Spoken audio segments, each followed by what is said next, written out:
ինչ անենք, որ այս այլանդակության վերջը տրվի, որտեղ այ մեզ բոլորից, պատգամավորներին, շատ հրապարակային դեմքերին, ովքեր շատ հայտնվում են էկրաններին, փողոցում տեսնելուց բոլոր մարդիկ այս նույն հարցն են տալիս։ Արդեն մեր հասարակությունը, չնայած ես պարոն Դանիելյանի հետ համաձայն եմ, անդադ պիտի խոսվի,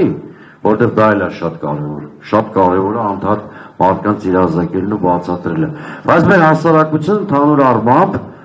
կողմնորոշված է եւ գնահատականները ունի իր ստեղծված վիճակի վերաբերյալ։ Ինչ անել, պարոն Մամիկյանյան։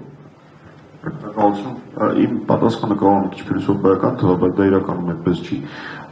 Յուրաքանչյուր մարդու պայքարից շատ բան է կախված։ Գիտեք,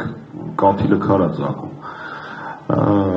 Ես ամեն դեպքում հավատում եմ մեկ մարդու ուժին, ու պայքարի միջոցները շատ տարբեր են։ Նարեկը պայքարում է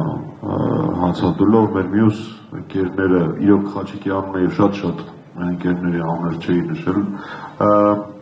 պայքարում են իրենց ազատությամբ, մարդիկ պայքարում են ելույթներով, սոցիալական ցանցերում, ցանկացած ձևը պայքարի էական, ցանկացած բարեկամական հավաքի ժամանակ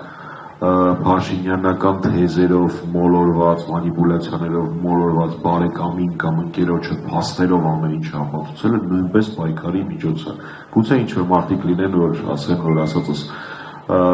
ծիծաղալու է թվում, բայց վստահեցնում եմ ձեզ, որ դա այդպես չի։ Նիկոլ Փաշինյանին ընդդիմություն շատ վաղուց արդեն ոչ թե այս կամ այն քաղաքական ուժն է, այլ ժողովուրդն է։ Եվ այդ ժողովրդի հավաքական եւ կետարկետ հատ առ հատ իրենց տեղերում պայքարի շնորհիվ է։ Այնպես որ իմ խնդրանքը հետեւյալն է, ոչ մի դեպքում չի հիասթափվել, որովհետեւ այս պահին մարդիկ կան, որոնք չեն հիասթափվել եւ անազատության մեջ են դրա համար։ Եվ երկրորդ, ցանկացած ձևով փողոցային պայքարից մինչև նորից եմ ասում, այս կամ այն մոլորությամբ խաբված մեր քաղաքացուն իրականությունը բացատրելը պայքարը։ Իսկ ավելի համապարփակ, ավելի